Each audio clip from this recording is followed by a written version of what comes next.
আপনাদেরকে তিনটা আমলের কথা বলবো। কয়টা? তিনটা। নিয়মিত প্রতিদিন তিনটা আমল করবেন। আল্লাহ পাক রব্বুল আলামিন জানিয়ে দিলেন সূরাতুল ফাতিরের 29 নম্বর আয়াতের মধ্যে, 22 নম্বর 16 নম্বর পৃষ্ঠার একবারে শেষ একটি আয়াতের মধ্যে, ইন্নাল্লাযীনা ইয়াতলুনা কিতাবাল্লাহ,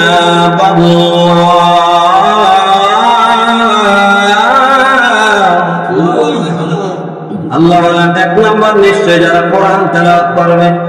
কি তেলাওয়াত? কোরআন তেলাওয়াত নিয়মিত করতে হবে প্রতিদিন। কয়দিন?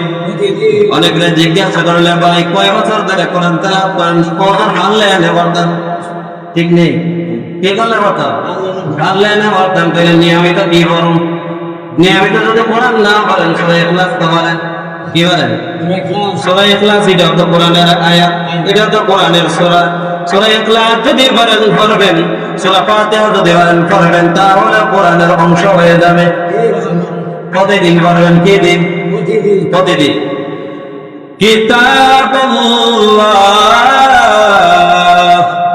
1 নম্বর কোরআন তেলাওয়াত করবেন। 2 নম্বর ওয়া আকামুস সালাত,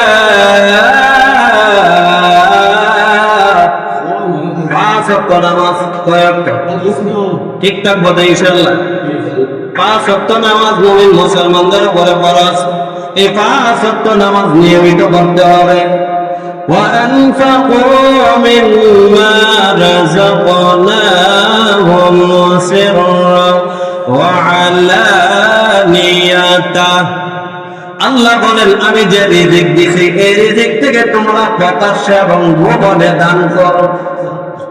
প্রকাশ্যে এবং গোপনে দান করো। প্রকাশ্য থেকে গোপনে দান করা আল্লাহর কাছে দামি। কার কাছে দাঁড়িয়ে? আমরা তো মারহাবা গাইলে গিয়া বলা কি হাবা, মারহাবা না দিলে ধরে পয়সা না আমার নামটা আরেকবার বয়া, ঠিক না?